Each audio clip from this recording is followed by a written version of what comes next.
மிதுன ராசிநாதர்களே, குரு பயிற்சி மிகவும் சிறப்பான ராசியாக உங்களுக்கு 2ஆம் இடத்துக்கு வரப்போகுது. ஜூன் மாதம் 1ஆம் தேதி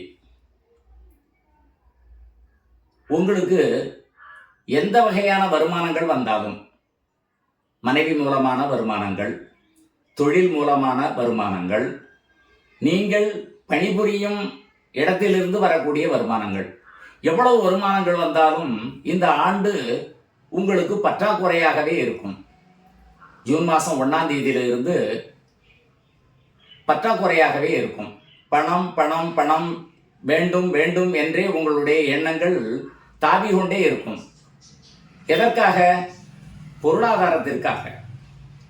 இடம் வாங்குதல், மனை வாங்குதல், தொழில் செய்தல், அந்நிய நாடு செல்லுதல், குடும்பத்தில் சுப செலவுகள் செய்தல், இது மாதிரியான ஒரு விடயங்களுக்காகவே உங்களுக்கு பணம் தேவை அதிகரித்து கொண்டே இருக்கும். எவ்வளவு பணம் வந்தாலும் உங்களுக்கு இந்த ஆண்டு பணப்பற்றாக்குறை இருந்து கொண்டே இருக்கும். மேலும் உடல்நிலை சிறிது பாதிக்கப்படும். கவனமாக இருக்க வேண்டும். வண்டி வாகனங்களில் மிக கவனமாக இருக்க வேண்டும். புதிய வாகனங்கள் வாங்குவதில் சில தடைபாடுகள் ஏற்படும். மீண்டும் நீங்கள் புதிய வாகனங்கள் வாங்குவீர்கள். வாங்கினாலும் பயணங்களில் மிக கவனமாக இருக்க வேண்டும். ஏனென்றால் பண தேவைகள் அதிகபட்சமாக ஏற்படும் போது கடன் பெறுவதற்குண்டான அதிக வாய்ப்புகள் உண்டு. கடன் பெறுவதை குறைத்து கொள்ள வேண்டும். அப்படி கடன் பெற்றீர்களே என்றால் சில சிரமங்களுக்கு ஆளாக வேண்டும்.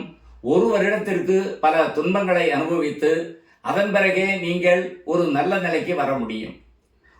குடும்பத்தில் குரு பகவான் இருப்பதினால் அனைத்து பாவங்களும் விலகும். குடும்பத்தில் சந்தோஷங்கள் நிலவும்.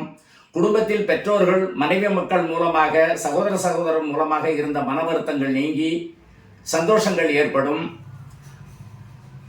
சுய தொழில் செய்வதற்குண்டான வாய்ப்புகள் இருந்தாலும் சில தடைகள் ஏற்பட்டு கொண்டே இருக்கும். நண்பர்களாலோ பெற்றோர்களாலோ செய்யக்கூடிய தொழில் செய்ய முடியாமல் தடங்கலான ஒரு நிலை இருந்து கொண்டு இருக்கும். இருப்பினும் அக்டோபர் மாதத்துக்கு பிற்பாடு எடுக்கின்ற முயற்சிகள் யாவும் உங்களுக்கு மிக சிறப்பாக நடந்து அதன் மூலமாக உங்களுடைய தேவைகள் பூர்த்தியாகி நல்ல ஒரு வாழ்க்கையும் குடும்பத்தில் சந்தோஷகரமான நிலையும் நீங்கள் அனுபவிக்க போகின்றீர்கள். இன்பமும் துன்பமும் கலந்த ராசியாகவே இந்த ஆண்டு இருப்பதினால் கவனமும் தேவை. முயற்சியையும் கைவிட வேண்டாம் என்று மிதுன ராசிநாதர்களுக்கு சொல்லப்படுகிறது.